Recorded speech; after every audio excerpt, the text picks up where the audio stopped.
यह है form number 2। इसमें यहां वाला हिस्सा पहले दिखाइए। इसमें लिखा है कि राज्य और केंद्र की तरफ से लेटेस्ट बजट अनुमान, संशोधित अनुमान।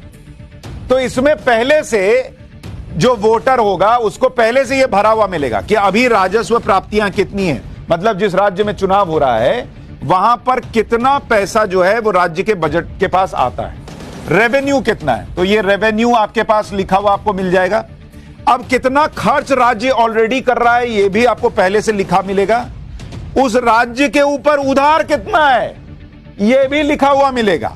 उसके बाद बकाया देनदारी कितनी है ये भी उस वोटर को पता चलेगा। और स्टेट का जीडीपी कितना है, या केंद्र की बात है तो क्या जीडीपी है वो भी लिखा हुआ मिलेगा। तो पहले तो राज्य की हालत क्या है आर्थिक तौर पर वो इस सेक्शन में पूरी तरह से आपको क्लियर पता चल जाएगी। अब आप सोचिए कि किस तरह से एक हिस्सा यह पता चल गया, आपको पता चल गया कि पॉकेट में कितना पैसा है। अब दूसरी तरफ देखिए, यह देखकर नेताओं का बुखार छूट जाएगा। मैं बता रहा हूं क्यों, अब जरा इसको पढ़ते जाइए। अब यह जानकारी राजनीतिक दलों को देनी है। क्या जानकारी देनी है? चुनावी वादे जो आप कर रहे हैं उसके लिए कुल अतिरिक्त रकम कितनी लगेगी बॉस? सुन रहे हैं?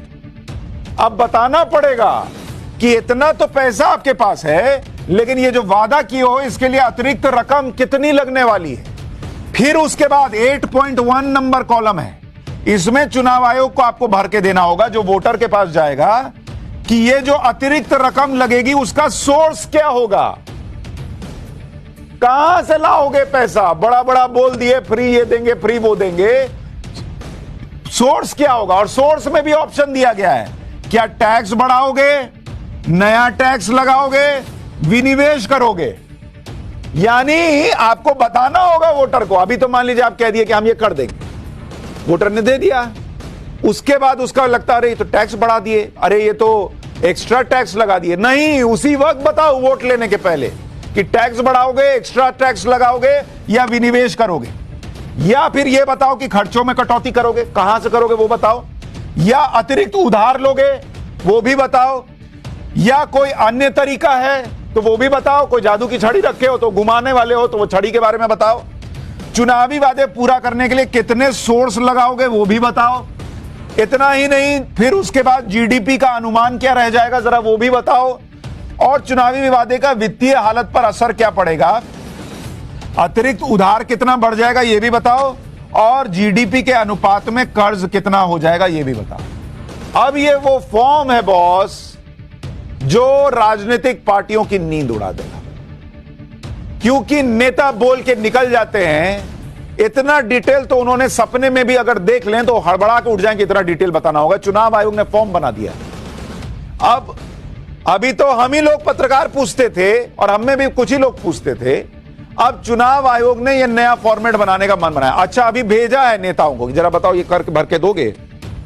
अब वहां से आएगा वही रॉकेट उड़ के आएगा जो रूस और यूक्रेन के बीच उड़ रहा है, उससे घातक रॉकेट उड़ेगा शब्द वाला कि चुनाव आयोग ने ये कर दिया, वो कर दिया, फलाना ढिमकाना। क्योंकि इसमें बहुत लोग एक्सपोज हो जाएंगे।